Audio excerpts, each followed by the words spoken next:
안녕하세요. 저는 30대 초반의 여성으로 두 아이를 둔 엄마이기도 합니다.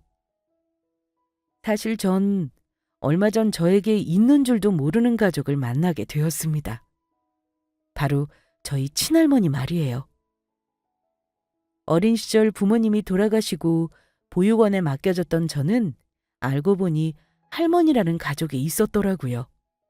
하지만 할머니를 만나기까지 전 많은 우여곡절을 겪어야 했습니다. 제가 믿고 의지했던 남편놈에게 큰 배신을 당했으니까요.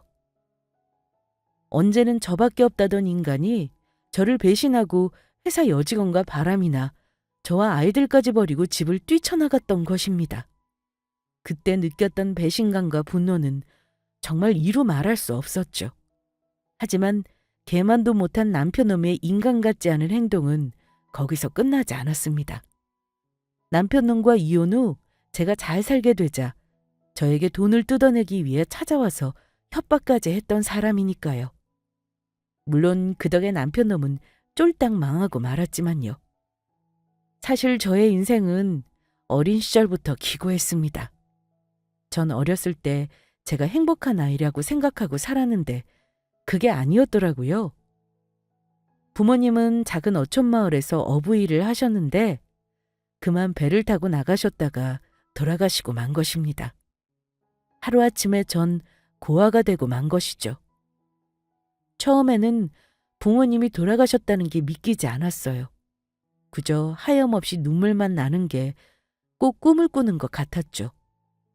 당장이라도 집 대문으로 부모님이 웃으면서 들어오실 것 같았으니까요.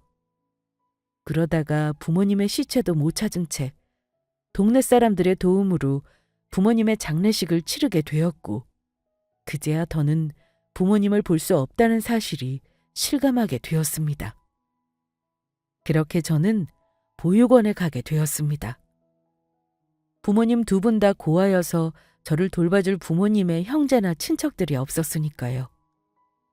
아빠에게는 그래도 할머니가 계셨다고 했는데 피치 못할 사정으로 돌아가셨다고 들었습니다. 보육원에서 만난 사람이 바로 저의 남편이었습니다. 보육원에 들어와 적응 못하는 저를 남편이 곁에서 많이 도와주었거든요. 그래서 저도 그런 남편을 친구나 오빠처럼 의지했던 것 같아요. 그리고 성인이 되어 보육원을 나와 서로 연락하고 지냈던 저희 두 사람. 어느덧 이성의 감정을 가지게 되었고 남들보다 이른 나이인 21살에 남편과 결혼하게 되었죠. 보육원에서 워낙 외롭게 지내다 보니 행복한 가정을 꾸려 하루라도 빨리 가족을 만들고 싶었거든요. 그건 남편도 마찬가지였고요. 그래서 저희 두 사람은 똘똘 뭉쳐서 정말 열심히 살았습니다. 남편은 의류 사업에 관심이 많았는데 나중에 돈을 벌어 인터넷 쇼핑몰을 여는 게 꿈이라고 하더라고요. 그래서 저도 그런 남편의 꿈을 응원해주며 특수 청소 일을 하며 악착같이 돈을 벌었습니다. 몸이 고되긴 했지만 열심히 일한 만큼 많은 돈을 벌 수 있었으니까요. 그렇게 2년 정도 일을 하고 나니 남편이 쇼핑몰을 열 수 있는 어느 정도의 여유 자금이 생기더라고요. 그래서 남편은 꿈에 그리던 쇼핑몰을 열게 되었고 전 남편 일을 도우며 함께 낮에는 청소 일을 하고 밤에는 쇼핑몰을 운영하며 정신없이 바쁜 나날을 보냈습니다. 그렇게 1년 동안 정신없이 시간과 노력을 투자하며 일하다 보니 남편의 회사도 자리를 잡으며 쇼핑몰이 대박이 나기 시작했습니다. 그래서 저는 더는 남편 일을 도와주지 않아도 되는 상황이 되었고요. 그제야 남편도 기뻐하며 곁에서 무심양면으로 도와주고 응원해주던 저에게 많이 고마워했습니다. 하지만 저희에게 기쁜 소식은 그뿐만이 아니었어요. 제가 바로 첫 아이를 임신하게 되었으니까요. 그러자 남편은 뛸 듯이 기뻐하며 좋아서 어쩔 줄 몰라 하더라고요. 자기야, 정말 고마워. 내가 아빠가 되다니 정말 믿기지가 않아. 내가 잘 된 것도 이렇게 아빠가 된 것도 전부 당신 덕분이야. 당신을 만나지 않았으면 내 인생이 어떻게 되었을지 상상도 안 가. 앞으로는 내가 고생 안 시키고 행복하게만 해줄게. 그러니까 우리 행복하게만 살자. 아니야. 당신도 열심히 노력했잖아. 나도 우리 아이 생기니까 너무너무 행복하고 좋다. 당신 말대로 우리 지금처럼 서로 아끼고 사랑하면서 행복하게 살자. 내가 약속할게. 절대 당신 울게 하지도 않을 거고 고생도 시키지 않을 거야. 나만 믿으라고. 그래서 그때 저는 남편 사업을 도와주던 일을 정리하며 집에서 저희 아이와 만날 준비를 하게 됩니다. 하지만 그런 장밋빛 인생은 오래가지 못했어요. 앞으로는 어떤 아픔도 없이 행복한 나날만이 제 앞을 기다리고 있을 거로 생각했는데 모든 것이 전부 저의 착각이었던 것입니다. 남편이 세상에 둘도 없는 쓰레기로 변할 줄은 그때는 상상도 하지 못했으니까요. 첫 아이가 8살이 되었을 무렵이었는데 남편이 쇼핑몰을 오픈했을 때부터 오랜 시간 저희와 같이 일했던 저와 친하게 지내던 직원에게서 갑자기 연락이 왔던 거예요. 사모님, 큰일 났어요. 김 팀장 큰일이라니? 갑자기 그게 무슨 소리야? 제가 설마 했는데 이젠 도저히 안 될 것 같아서 연락드린 거예요. 사장님이 회사 직원이랑 바람이 났다고요. 우리 남편이 바람이라니? 그 순진한 사람이? 사모님 진짜라니까요. 사장님이 아는 사람이라면서 3년 전에 새로운 여직원 하나를 뽑아서 데리고 왔었거든요. 그런데 뭔가 두 사람이 서로를 대하는 게 야리꾸리한 게 처음부터 분위기가 심상치 않더라고요. 그래도 처음부터 사람을 의심하는 건 아닌 것 같아서 제가 두고 보자 하는 심정으로 지켜보게 되었는데 두 사람 하는 짓이 아주 가관이더라고요. 여직원이 무얼 하든 사장님은 그 여직원만 끼고 돌고 게다가 그 여직원도 사장님 등호에 없고 지가 무슨 회사 사장님 와이프라도 되는 것처럼 옆에 착 달라붙어서 직원들에게 명령질하고 갑질하고 그것 때문에 회사 관둔 직원이 한둘이 아니라고요. 그래서 제가 두 사람 바람난 증거만 잡으면 사모님한테 말씀드리려고 벼르고 있었는데 얼마 전에 저한테 아주 딱 걸렸지 뭐예요. 저번에 재고 확인을 하고 창고 안에 들어갔더니 제가 온 것도 모르고 둘이 좋아 죽으려고 하더라고요. 혹시 몰라서 핸드폰으로 사진이랑 동영상도 찍어놨어요.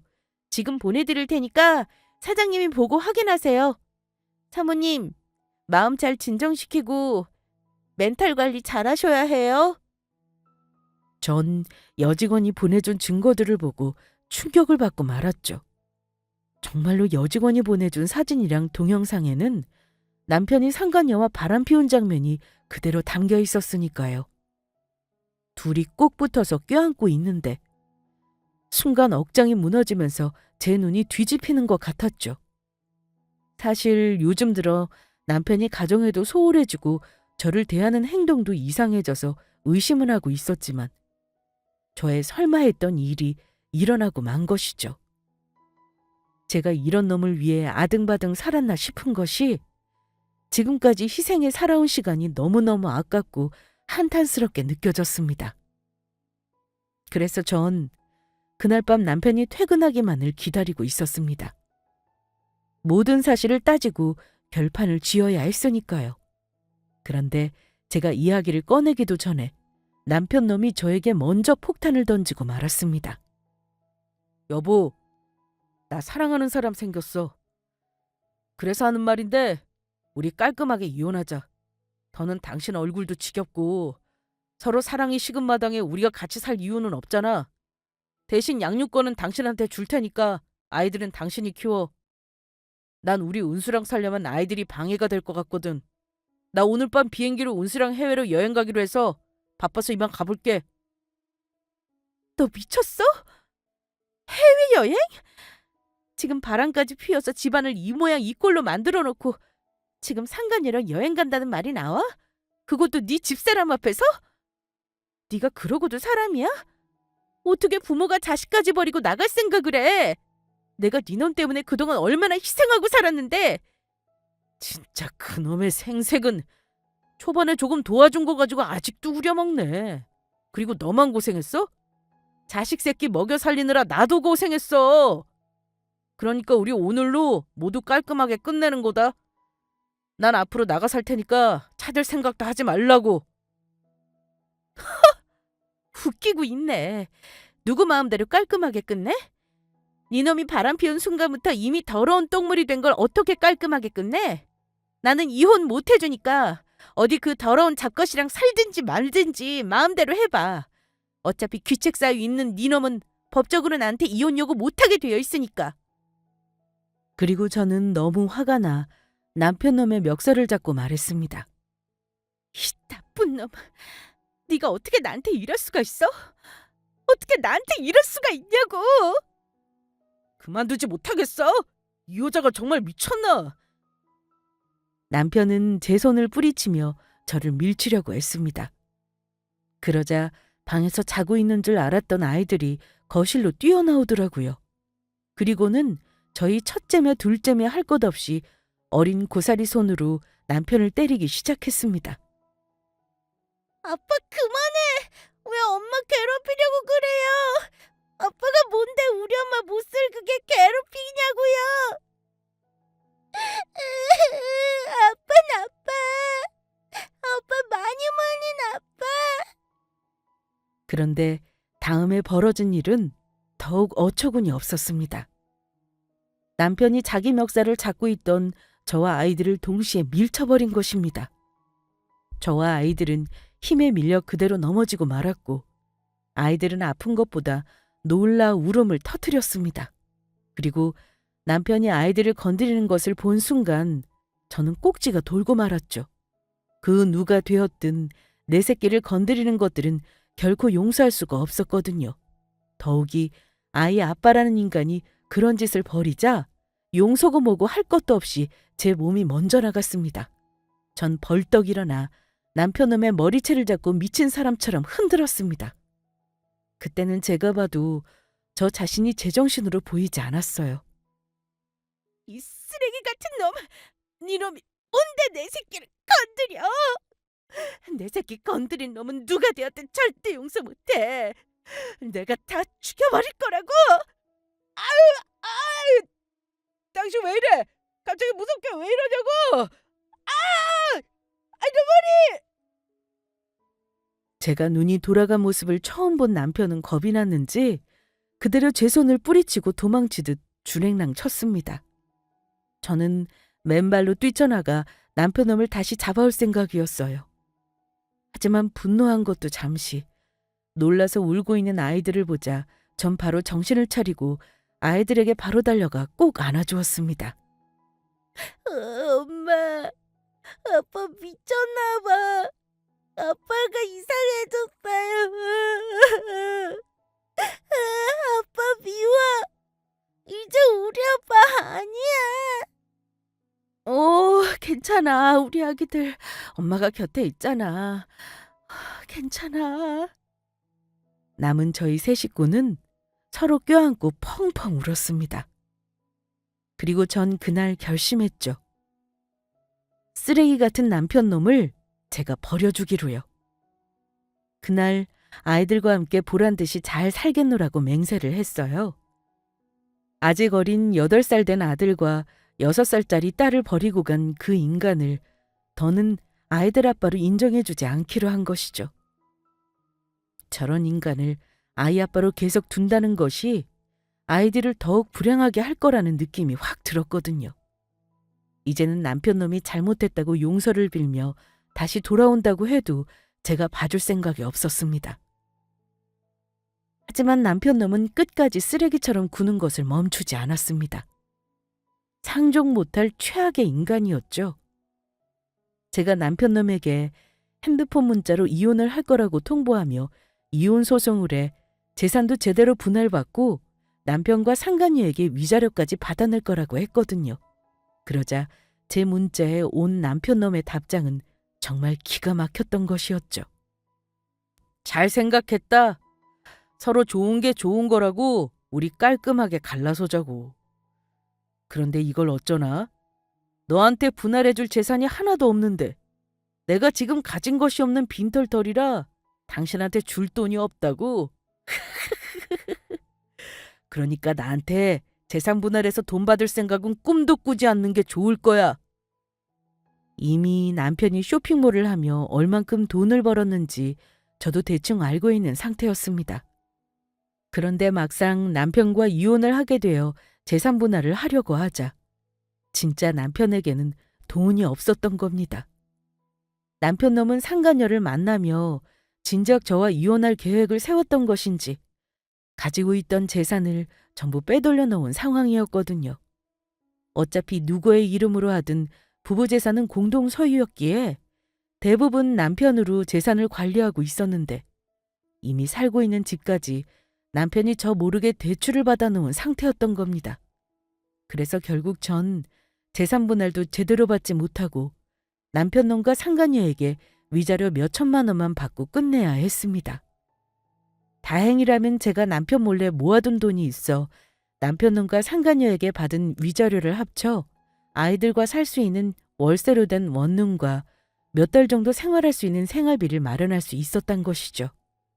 그래서 저는 당장 일자리를 구해 일을 나가기 시작했습니다. 다행히 저에게는 요양보호사 자격증이 있었거든요. 아이들을 낳고 집에서 가정주부로 생활하며 혹시 모를 일을 대비해 자격증을 따놓았던 게 도움이 되었던 겁니다. 하지만 요양보호사를 한다고 돈을 많이 버는 것은 아니었어요. 일단 아직 어린아이들이 있으니 하루 종일 일하는 것이 불가능했기에 시간제로 일을 하게 되니 세 사람이 살아가기는 정말 빠듯했거든요. 그나마 다행이라면 제가 부득이하게 일 때문에 집을 비워야 할 때면 첫째가 저 대신 둘째를 돌봐준다는 것이었어요. 제가 없는 사이 첫째 아이는 제 동생을 씻기고 간식까지 챙겨 먹였으니까요. 그런 모습을 볼 때면 제 가슴은 미어졌습니다. 그러나 오랜만에 나온 사회는 그리 만만한 곳이 아니었어요. 요양보호사라는 직업의 특성상의 문제도 있었지만 정말 많이 힘들었거든요. 제가 돌보는 할머니께서 치매를 앓고 계셨는데 식사를 챙겨드리는 도중에 갑자기 자기 목걸이가 없어졌다면서 저를 의심하며 머리끄덩이까지 잡은 것이었어요. 게다가 가지고 왔던 국까지 제 머리에 쏟아부었고요.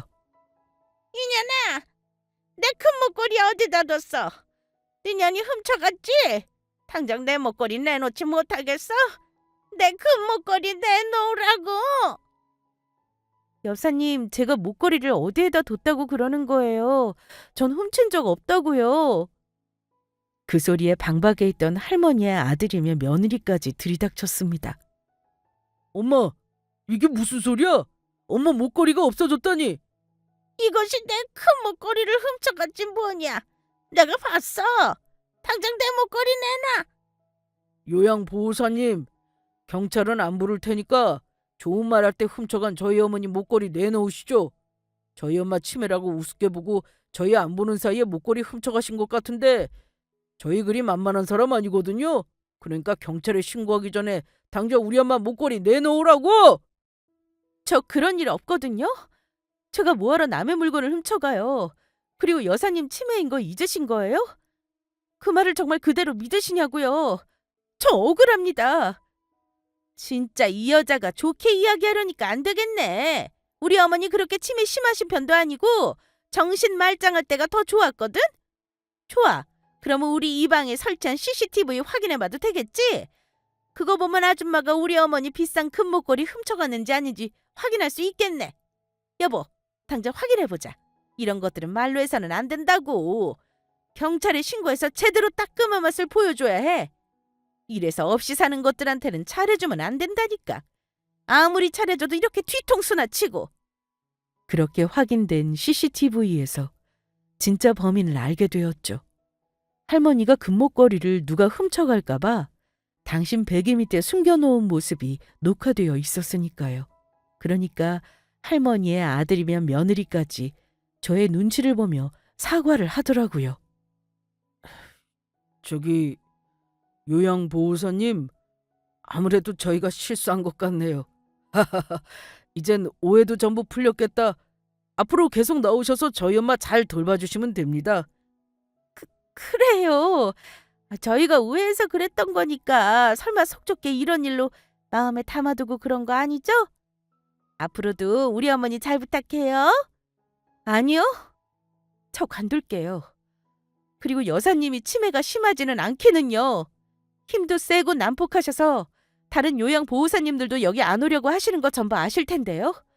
가뜩이나 여사님 난동 피우실 때마다 매 맞고 그러느라 다쳐서 병원 다녀와도 병원비도 안 받고 참아드리고 있었는데 제가 도둑년 취급까지 받으면서 이러고 있을 이유가 없네요.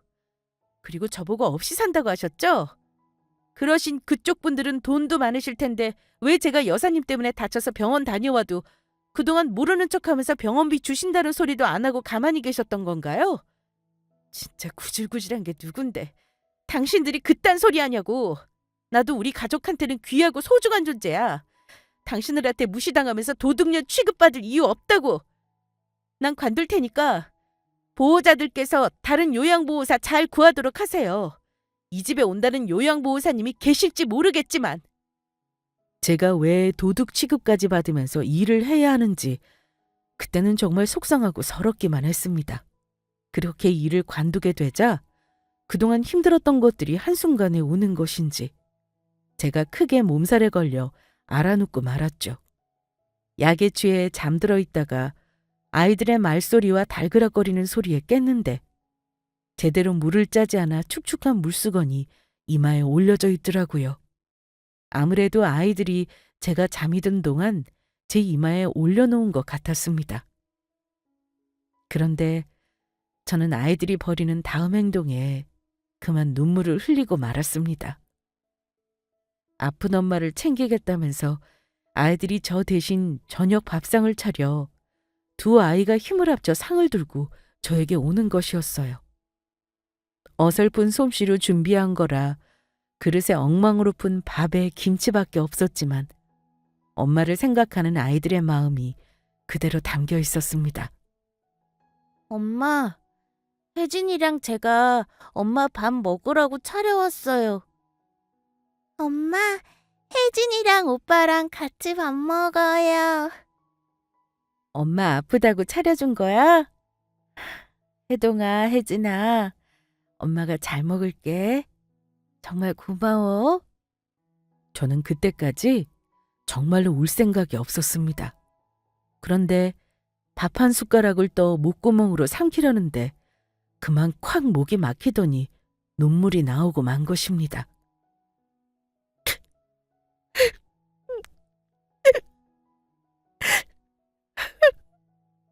엄마, 왜 그래요? 아직 많이 아파요? 그러면 우리 빨리 병원 가요. 제가 아래 내려가서 택시 잡을게요. 엄마, 혜진이가 엄마 옷 가지고 올게요. 잠깐만요. 아이들의 말에 저는 두 아이를 꼭 껴안고 펑펑 울고 말았습니다. 몸과 마음이 버틸 수 없을 만큼 많이 힘들고 아프긴 했지만 사랑스러운 아이들의 모습에 저도 모르게 힘이 생기더라고요. 아니야. 엄마가 우리 혜동이랑 혜진이가 차려준 밥이 너무 맛있어서 그래. 엄마 이제 하나도 안 아파. 다 나았어. 엄마한테 맛있는 밥 차려줘서 혜동이 혜진이 정말 고마워. 저는 그날 저희 아이들이 차려준 세상에서 제일 맛있는 밥을 먹으며 기운을 차릴 수 있었습니다. 그리고 다시 일을 나갔죠. 그런데 아무리 생각해도 지금의 일로만은 생계가 유지하기 어렵겠더라고요. 그렇다고 야간 일을 더 잡자니 요양보호사라는 직업이 체력적으로나 정신적으로 워낙 힘든 일이라 무리가 될 것이 뻔해 보였습니다. 그래서 어디 파트타임으로 일할 곳이 없나 아르바이트 자리를 알아보게 되더라고요. 그런데 그때 정말 제 인생을 뒤바꿀 한 통의 전화가 걸려오게 됩니다. 제가 요양보호사 자격증을 딸 때부터 알게 되어 친하게 지내는 언니가 있었는데 갑자기 저한테 연락을 해온 것입니다. 그리고 언니가 저에게 전한 소식은 정말 놀라운 것이었죠. 자기야, 놀라지 말고 들어? 자기한테 진짜 좋은 소식이 있어서 내가 급하게 연락한 거야. 좋은 소식이요? 나도 지인 소개로 자기한테 이야기해 주는 건데 다리 한쪽이 불편한 어르신이 있는데 입주해서 케어해줄 사람을 찾는다고 하나 봐. 그런데 인양반이 엄청난 부자라 재산이 많다네? 사실 아직 혼자 움직이시는데 큰 문제는 없는데 남편이며 자식이면 전부 일찍 떠나서 혼자 있다가 사고라도 날까 봐 그게 걱정돼서 사람을 구하는 것 같아. 그래서 그쪽에서 하는 말이 요양보호사 자격증은 딱히 없어도 되고 그냥 집에 입주해서 같이 생활하면서 말동무나 좀 해드리고 외출할 때 같이 나가고 식사 때 챙겨드리고 그런 사람을 구하는 것 같아. 일주일에 두세 번 왔다 가는 오래 일하신 가사도우미분은 따로 있다고 하니까 청소나 살림 같은 건 전혀 신경 쓰지 않아도 되고 어르신이 귀찮은 건 딱 질색하셔서 서류 준비해서 어디 연결하고 신청하고 이러는 걸 번잡하다고 싫다고 하셔. 그냥 당신이 직접 월급 주는 직원으로 채용해서 쓰고 싶어 하시나 봐. 그래서 자기 사정 말하니까 아이들도 데리고 와서 같이 입주해서 살아도 된다고 했어. 당연히 휴일은 챙겨줄 거라고 하시고 돈 많은 양반이라 그런지 월급도 많아. 한 달에 400만 원씩 준단다. 그 정도면 대기업 다니는 사람 월급이랑 비슷한 거 아니야? 어때? 이만하면 정말 괜찮지? 언니, 저 그 일 할래요. 제가 꼭 하고 싶어요. 안 그래도 사실 요즘 힘들어서 다른 일이라도 파트타임으로 알아볼까 했었는데 언니, 정말 감사해요. 자기야, 울지 마. 지금까지 씩씩하게 잘해놓고 이제 와 울긴 왜 울어? 사실 우리 애아빠랑 애들만 아니면 내가 하고 싶은 건데 나도 챙겨줘야 할 가족이 있으니까 남들 거면 차라리 자기한테 소개해주는 게 낫겠다 싶어서 이야기한 거야. 네, 언니. 정말 감사해요. 제가 이 은혜는 평생 잊지 않을게요. 제가 언제 맛있는 밥 한번 사드릴 테니까 만나요. 그래, 알았어, 자기야. 나 이제 일하러 나가봐야 해서 나중에 다시 통화하자. 네, 언니. 저는 그렇게 갑자기 찾아온 행운을 붙잡고 면접을 본 후 친한 언니가 소개시켜준 여사님 집으로 아이들과 입주해 들어가 살게 되었습니다. 물론 그 전에 근로계약서도 쓰고 살고 있던 원룸도 정리하게 되었고요. 그런데 역시 잘 사는 부잣집은 다르더라고요. 무슨 영화나 드라마에 나올 법한 넓은 정원에 으리으리한 집이 딱 봐도 입을 다물지 못하겠더라고요. 게다가 저와 아이들이 쓰라고 내어준 방도 정말 좋았습니다. 저를 고용하신 여사님이 특별히 배려해 주셔서 방도 2개나 내어주시고 방 근처에 넓은 욕실과 화장실도 있었으니까요. 아이들은 그 전에 살던 원룸보다 좋은 집에 살게 되어 좋다고 아주 신이 나 있었어요. 우와, 엄마, 여기 천국이에요. 뭐 천국? 아니, 앞으로 우리가 살게 될 집이야. 대신에 여기 집주인이신 여사님 말씀 잘 들어야 해. 여사님이 특별히 우리 여기 살게 해주시고 엄마 월급도 주시는 분이니까. 알겠지? 네, 엄마. 그렇게 저는 여사님 집에서 일을 시작하게 되었습니다. 그런데 첫날부터 약간의 생각지 못한 일이 발생했어요. 사실 제가 면접 볼 때도 느낀 것이지만 제가 간병을 하게 된 여사님이 정말 좋으신 분이었거든요. 그것도 제가 생각했던 것 이상으로. 여사님, 많이 부족하겠지만 앞으로 잘 부탁드립니다. 불편한 사항이 있거나 바라시는 것이 있으면 언제든지 편히 말씀해 주세요. 그런데 아이들은 어디 갔어요? 오늘 공휴일이라 유치원이랑 학교도 다 닫았을 텐데 아이들이 보이지가 않네요. 아, 혹시 여사님 계시는데 불편하실까 봐 아이들 보고 방에 있으라고 했어요. 그러니 신경 쓰지 않으셔도 돼요. 예전에 원룸 살 때도 둘이 자주 있어 봐서 괜찮아요. 아유, 뭐야? 그래도 앞으로 우리 집에서 몇 년은 일하게 될지도 모르는데 그러면 쓰나? 어떻게 크는 아이들을 계속 방 안에만 있으려고 그래? 아이들이 한창 뛰어놀 나이인데 갑갑하지 않겠어요? 마음껏 돌아다녀도 되니까 밖에 나오고 싶으면 나와서 지내라고 해요. 저기 마당에서도 좀 뛰어놀고. 그래도 이렇게까지 하면 제가 너무 죄송해서요. 여사님께서 불편하시지 않으시겠어요? 괜찮아요. 아이들 데리고 들어온다고 했을 때부터 이미 각오한 일이라고. 그런 것도 생각 안 하고 내가 아이들을 데리고 오라고 했겠어요? 다른 곳은 전부 돌아다녀도 되고 내 옷방이랑 내 방에만 안 들어오게 하면 돼요. 나도 어디 사람 북적거리면서 사는 게 어떤 건지 구경 좀 해보자고.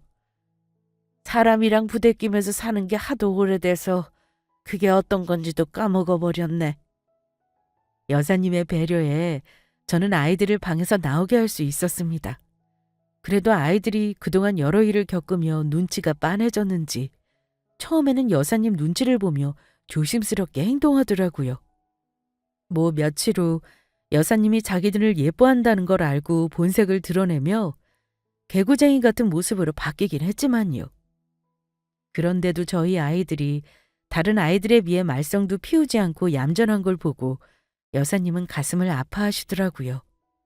그동안 도대체 무슨 고생을 어떻게 했기에 아이들이 저렇게 눈치가 빤하고 철이 일찍 들었냐면서요. 그리고 또 한 번 저희 가족과 여사님이 가까워지는 계기가 생기고 맙니다. 저와 여사님, 아이들이 같이 외출을 하고 집으로 와서 제가 여사님 발을 씻겨드리려고 하는데 큰애가 같이 저를 돕겠다면서 나선 것이었습니다. 그러자 둘째도 여사님 발을 씻겨드리겠다고 나서더라고요. 엄마, 나도요. 나도 할머니 발 씻어줄래. 안 돼. 그냥 둘 다 까불지 말고 가만히 있어. 너희들 자꾸 그러면 여사님이 불편해하신단 말이야. 나는 괜찮아요. 어디 우리 꼬맹이들이 얼마나 잘하는지 이 할머니가 좀 볼까? 네, 할머니. 할머니, 제가 오빠보다 더 잘할 수 있어요. 아니야, 내가 더 잘해. 그래, 그래. 둘 다 정말 잘하네. 아유, 장한 것들. 아이들은 고사리 같은 손으로 여사님 발을 정말로 열심히 닦아드렸습니다. 마녀 어설퍼 제대로 닦아드리진 못했지만 그래도 여사님은 연신 잘했다면서 칭찬해 주셨죠. 그렇게 여사님과 지내다 보니 저희는 얼마 안 가 여사님과 가족 같은 사이로 변하고 말았습니다. 그래서 여사님도 제가 이야기해 저희 사정에 대해 자연스레 알게 되었고요. 이상하게도 여사님은 오래전부터 알고 있던 사람처럼 편하게 느껴져 저도 모르게 제 이야기를 술술하게 되었습니다. 제가 여사님께 부탁해 편히 말씀 놓으시라고 말씀드리며 여사님이 저의 이름을 부르게 해드렸고요. 여사님이 나이가 지긋하셔서 제게 가족이 있다면 아무리 못해도 저희 할머니 뻘이었으니까요. 그렇게 여사님 집에서 일한 지 한 달 정도 되었을까. 저에겐 정말 생각지도 않은 일이 벌어지고 맙니다. 그건 정말 저의 인생을 뒤바꿀 일이었어요. 그날은 여사님이 아이들에게 간식을 사주고 싶다고 하셔서 다 같이 산책도 할 겸 가까운 편의점에 다녀온 길이었거든요. 그래서 다 같이 거실에서 쉬며 저는 여사님과 아이들이 먹을 차와 간식을 준비하고 있는데 여사님이 저희 둘째 행동에 소스라치게 놀라고 말았습니다. 저희 둘째는 제 지갑에 든 물건을 꺼내 가지고 노는 걸 좋아했는데 그날도 여사님 앞에서 자연스레 제 지갑을 꺼내 놀고 있었습니다.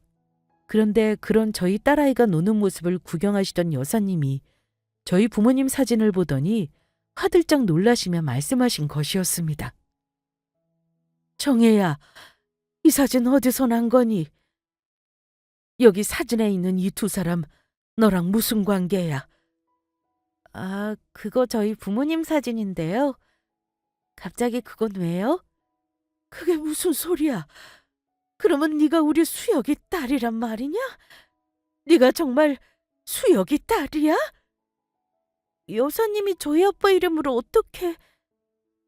그러자 여사님은 눈물을 흘리시더니 다급히 저를 끌어안으셨습니다. 아이고 내 새끼.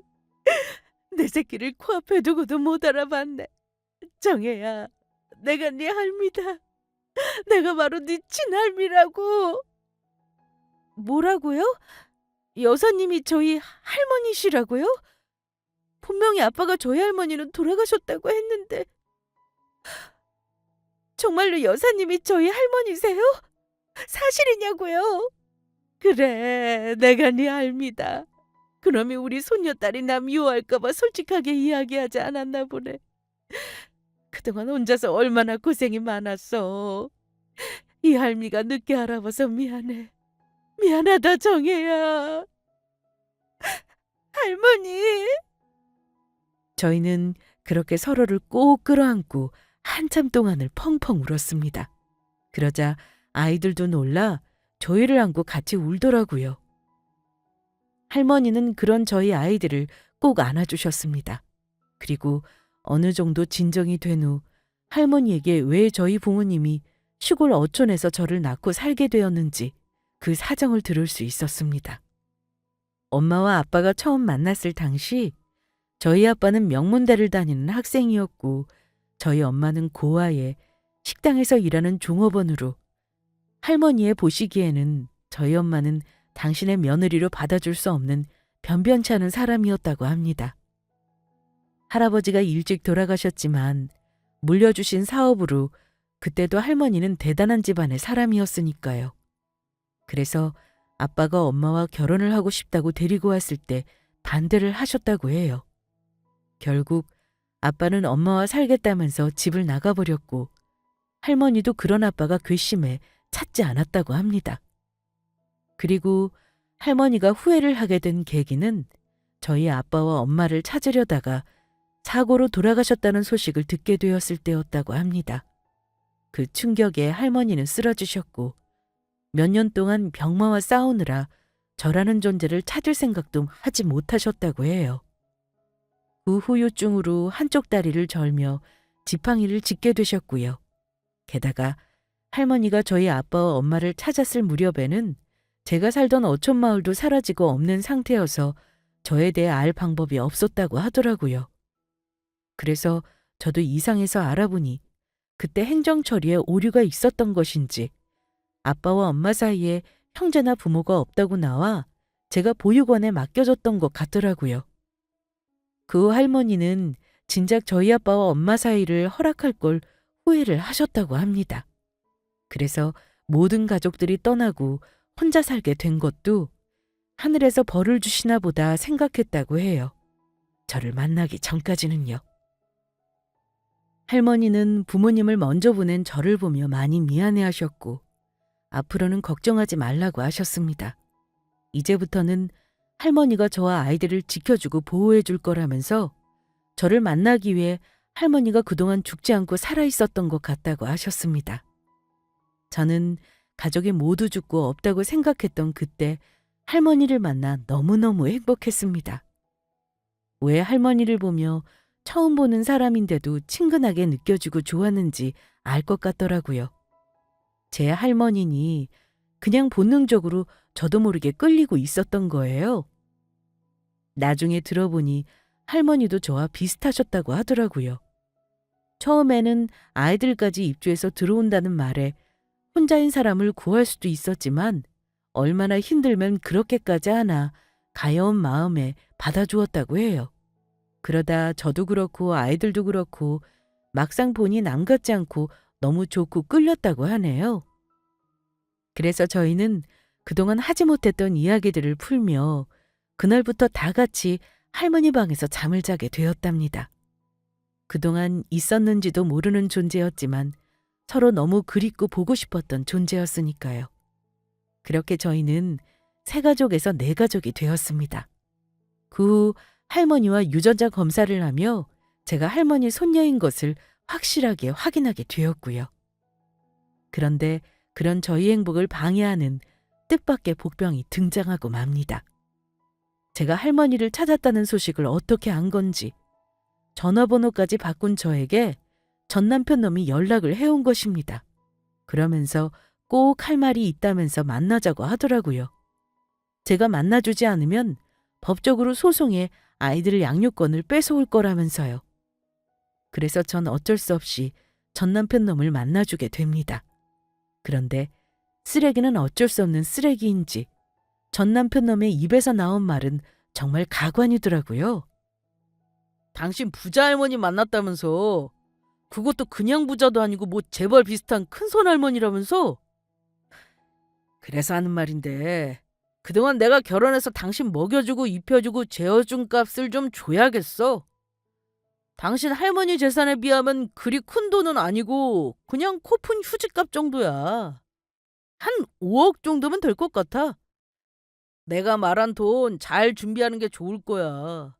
안 그랬다가는 아이들 양육권 전부 내가 뺏어올 테니까 잘 사는 집 전부인 둔 덕에 또 내가 이런 덕을 보네? 아이들을 빌미로 저에게 돈을 요구해 오다니. 전 남편 놈은 정말 사람도 아니었습니다. 그러나 전 남편 놈은 몰랐을 겁니다. 산전수전 다 겪은 제가 이젠 더 이상 과거에 그 아무것도 모르던 순진한 여자가 아니란 사실을요. 그리고 저에게는 이미 든든한 뒷배인 할머니가 계셨거든요. 그래서 전 남편과 만나 있었던 일들을 전부 할머니에게 말씀드렸어요. 그러자 할머니가 분노하셨고 전 남편 놈을 제대로 혼내주겠다고 하더라고요. 제 이름만 들어도 벌벌 떨어 소변을 지릴 정도로요. 그렇게 저와 이야기를 끝내신 할머니는 갑자기 어디론가 전화를 하셨습니다. 박 대표인가? 난데 오랜만에 내 부탁 하나만 들어줘야 할 것 같아. 별일은 아니고 자꾸 주변에 똥파리가 날아다녀서 좀 잡아달라고. 그 똥파리 다시는 내 새끼 앞에 얼씬 못하게 만들어주면 돼. 할머니와 전화가 끝나고 얼마 뒤 전 남편에게 만나자는 연락을 했어요. 그러자 전 남편 놈은 제가 자기가 말한 돈을 주기 위해 만나자고 한 거라 생각한 건지 아주 신이 나 있더라고요. 전 남편과는 서울 외곽에 있는 카페에서 만나기로 했는데 전 남편 놈을 만나자마자 그놈의 기대를 와장창 깨뜨려 버렸습니다. 내가 말한 5억은 잘 준비된 건가? 하하, 하긴 아이들이랑 살려면 나한테 그 정도는 해줘야지. 안 그랬다가는 내가 우리 아이들 전부 데리고 올 테니까. 5억? 5억은 무슨 5억? 내가 미쳤다고 너 같은 놈에게 그 큰 돈을 줄 것 같아? 그리고 네 주제, 어떻게 우리 아이들을 뺏어갈 건데? 내가 이럴 때를 대비해 네 놈이 마지막에 우리 집 떠나면서 아이들 밀쳤을 때 아이들 병원에 데리고 가서 진단서도 다 끊어놨었거든? 우리 아이들 너 때문에 그때 충격받아서 정신과 치료까지 받았어. 그런데 법원에서 그런 네 놈한테 양육권을 줄 것 같냐? 요즘은 양육권도 자식들 의견 중요해진 거 알지? 한마디로 네가 무슨 짓을 하든 우리 아이들 너한테 뺏길 일은 없다는 거야. 그래서 오늘 만나자고 한 것도 앞으로 괜히 전화해서 나나 우리 아이들 괴롭힐 생각하지 말라고 부른 거고, 안 그랬다가는 내 인생이 아닌 네 놈 인생이 나락으로 갈 거라고 경고해 주려고. 뭐야, 이게 진짜 너 나한테 혼나고 싶냐? 카페에 손님도 없겠다. 뜨거운 맛 좀 볼래? 하지만 전 남편 놈의 협박은 오래가지 못했습니다. 그때 바로 저희 할머니가 나타나셨으니까요. 사실 전 남편을 만나러 오면서 할머니도 같이 왔었거든요. 누가 감히 우리 하나밖에 없는 손녀딸한테 손찌검을 하려들어? 게다가 저는 할머니랑만 같이 온 게 아니었어요. 바로 할머니가 고용한 경호원분들도 같이 왔었거든요.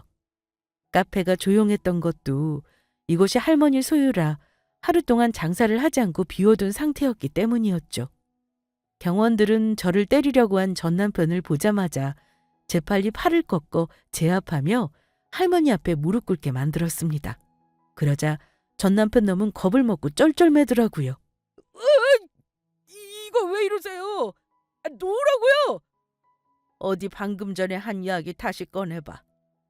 우리 손녀한테 뭐라고 했는지 다시 한번 그 더러운 주둥이로 나불거려 보라고!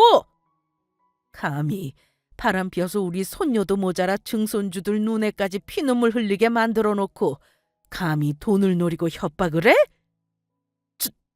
잘못했습니다. 한 번만 용서해 주세요. 네 놈이 말한 5억이고 뭐고 난 땡전 한 푼 줄 수 없으니까 그렇게 알아. 그리고 네 놈이 우리 애들 건드리면 어떻게 되는지 보여주려고 내가 한 가지 한 일이 있는데 네 놈 매장에 들어가 있던 쇼핑몰들에서 얼마 전에 전부 입점 취소됐지? 그걸 어떻게? 어떻게긴. 니놈 하는 짓을 용서할 수가 없어서 내가 니놈 어떤 놈인지 알리고 전부 취소시켜버리게 만들었지. 내가 이래봬도 아주 발이 넓거든. 알고 보니 니놈 입점시켰던 쇼핑몰들에서도 니놈 샵에서 산 물건들이 문제가 많은지 고객들한테 자꾸 항의가 들어와서 입점 취소시키려고 했었다고 하지 뭐야. 게다가 여자들 입는 옷 판매한다는 놈이 바람까지 펴서 지 마누라 피눈물 흘리게 만들었는데 그거 소문나면 쇼핑몰까지 피해 있고 난리가 날 텐데 미쳤다고 니놈이랑 계속 일을 하려고 하겠어? 고객들이 그 사실을 알면 쇼핑몰까지 피해 입는다고 아주 학을 떼더라. 이제야 니놈이 누구를 건드린 건지 감이 오냐? 할머니, 제가 잘못했어요. 제발 넓은 아량으로 저한테 다시 한번 기회를 주시면 안 될까요? 사실 계속 매출이 떨어져서 회사가 어려워지고 있었는데 입점했던 쇼핑몰들에게서도 갑자기 입점까지 취소시켜서 회사가 당장 망하게 생겼다고요. 직원들 월급 밀린 지도 오래됐고 회사 임대료도 못 내고 있다고요. 그래서 어쩔 수 없이 집사람 만나서 돈 달라고 협박하게 된 겁니다. 저 이러다 진짜 길거리에 나앉게 생겼다고요. 그거 아주 꼬시네. 내가 미쳤다고 우리 손녀 눈에서 피눈물 나게 만든 너 같은 놈을 도와줄 것 같냐? 바람 피우지 않고 우리 손녀랑 잘만 살았어도 이런 일은 없었을 텐데. 그거 아주 쌤통이다. 다시 한번 우리 손녀 딸한테 찾아와서 못살게 괴롭혔다가는 니놈 인생 사는 게 얼마나 고단한지 알려주게 만들 테니까 내 말 똑똑히 기억하는 게 좋을 거야. 이 상종 못할 개만도 못한 놈아! 전 남편 놈은 할머니 말에 겁을 먹고 경호원분들이 놓아주자마자 주랭랑을 쳐버렸습니다. 그리고 다시는 저에게 연락하는 일도 없었고요. 그리고 얼마 후 전 남편을 알고 있는 지인에게서 듣게 된 소식은 아주 통쾌한 것이었습니다. 전 남편의 쇼핑몰은 결국 망하게 되었고 그러자 상간녀가 전 남편 재산을 들고 도망을 갔다는 것이었어요. 알고 보니 전 남편 놈이 상간녀와 살기 위해 저와 오랫동안 이혼을 준비하며 본인 재산을 전부 상간녀 명의로 빼돌려 놓았더라고요. 가족도 아니고 남을 뭘 믿고 그랬는지 모르겠지만 그 멍청한 행동 덕에 전 남편 놈은 알거지가 되어버렸고요. 빚만 잔뜩 짓 빚쟁이가 되었던 것입니다. 그래서 전 남편은 간신히 고시원 생활을 하며 다시 청소 일을 시작했다고 하는데 일하는 곳으로 빚쟁이들이 자꾸 찾아와서 취업한 곳마다 잘리고 현재는 노가다 일을 하고 있다고 합니다. 그리고 저는 할머니와 아이들과 매일 새로운 추억을 쌓으며 행복한 나날을 보내고 있습니다. 아이들이 떠나고 불행했던 저의 인생에 다시금 행복이 찾아왔던 것이죠. 그리고 아이들이 어느 정도 크면 여성 의류를 판매하는 인터넷 쇼핑몰 사업을 시작해 보려고 해요. 사실 남편 회사가 잘 되었던 것도 저의 도움이 컸거든요. 초반 쇼핑몰 홍보며 상품 개발이며 제품 사진 찍는 일까지 제 손을 거치지 않은 것은 없었으니까요. 그래서 할머니가 제 사업의 투자자가 되어 적극 도와주시겠다고 약속하셨습니다. 당분간은 아무 생각 안 하고 가족들과 행복한 시간을 보낼 예정이긴 하지만요. 그러면 여기서 그만 제 사연을 마치도록 하겠습니다. 모두 끝까지 들어주셔서 감사합니다.